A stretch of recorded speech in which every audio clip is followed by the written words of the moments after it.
تعالى أخويا وحبيبي وأختي الفاضلة، الهجرة هل انقطعت ولا خلاص يعني، ولا لسه الهجرة موجودة لحد يوم القيامة؟ في حديث رواه مسلم أن مجاشع بن مسعود السلمي قال: جئت بأخي أبي معبد وذهبت به إلى النبي صلى الله عليه وسلم وقلت: يا رسول الله بايعه على الهجرة. فقال النبي صلى الله عليه وسلم: قد مضت الهجرة بأهلها، خلاص الهجرة عدت خلاص. قال: فعلامة تبايعه يا رسول الله؟ قال: أبايعه على الإسلام والجهاد والخير. ولذلك قال صلى الله عليه وسلم كما عند مسلم: لا هجرة بعد الفتح ولكن جهاد ونية.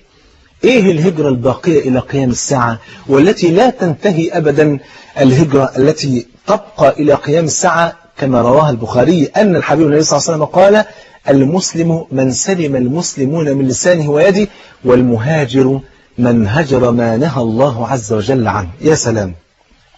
وقال النبي صلى الله عليه وسلم كما عند مسلم: عبادة في الهرج، أو العبادة في الهرج، في الهرج يعني في وقت الفتن، كهجرة إلي. بيقول اللي بيعبد ربنا في زمن الفتن اللي احنا عايشين فيه دلوقتي ده كأنه هاجر إلى رسول الله صلى الله عليه وسلم. يبقى هجرة إلى الله وهجرة إلى رسول الله بفعل الطاعات بترك المعاصي والمنكرات. يبقى احنا كده فعلا هاجرنا إلى الله سبحانه وتعالى وهاجرنا إلى رسول الله صلى الله عليه وسلم. أخويا وحبيبي وأختي الفاضلة، اللي يغض البصر، اللي يغض بصره عن الحرمات أو عن المحرمات في وقت كتير من الناس بيطلقوا أبصارهم على الأشياء المحرمة، يبقى كده مهاجر إلى الله سبحانه وتعالى. اللي يعف إيديه عن أكل الحرام في زمن كتير من الناس أكلوا في الحرام، يبقى كده بيهاجر إلى الله سبحانه وتعالى.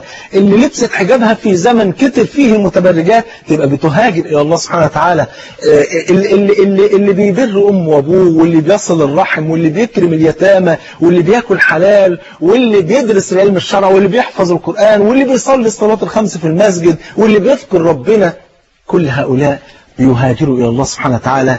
والهجرة محتاجة زاد. وعايز أقول لكم حاجة صغيرة خالص أختم بها آخر عنصر ده، إن والله ثم والله الأجر كبير قوي يا حبايبي لو احنا هاجرنا إلى ربنا سبحانه وتعالى وإلى رسولنا صلى الله عليه وسلم وتمسكنا بالسنة في زمن الغربة. أذكر في عجالة سريعة في دقيقة 4 حديث في عجالة سريعة. الحديث الأولاني النبي صلى الله عليه وسلم يقول، بيوضح لك إن المقاييس ستختلف وستنقلب في آخر الزمان. حديث رواه أحمد بسند صحيح: سيأتي على الناس سنوات خداعات يصدق فيها الكاذب ويكذب فيها الصادق ويؤتمن فيها الخائن ويخون فيها الأمين وينطق فيها الرويبضة. قال: وما الرويبضة يا رسول الله؟ قال: الرجل التافه يتكلم في أمر العامة. يقول النبي صلى الله عليه وسلم كما عند الطبراني في الكبير بسند صحيح: إن من ورائكم زمان صبر. اللي احنا فيه ده أجر للمتمسك فيه أجر 50 شهيدا منكم. قالوا: منا أو منهم يا رسول الله؟ قال: بل منكم، فإنكم تجدون على الخير أعوانا وهم لا يجدون على الخير أعوانا. النبي صلى الله عليه وسلم يقول: يأتي على الناس زمان الصابر فيهم على دينه كالقابض على الجمر. أختم بالحديث دوت عند أحمد بسند صحيح. قال صلى الله عليه وسلم: طوبى لمن رآني وآمن بي. دول الصحابة.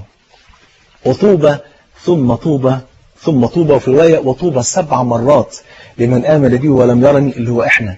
قالوا: وما طوبى يا رسول الله؟ قال: طوبى شجرة في الجنة يسير الراكب المسرع تحت ظلها 100 عام لا يقطعها. أجرك بأجر 50 شهيد من شهداء الصحابة، وأجرك بأجر 50 شهيدة من شهداء الصحابيات إذا تمسكنا بديننا وهاجرنا إلى الله وإلى رسول الله.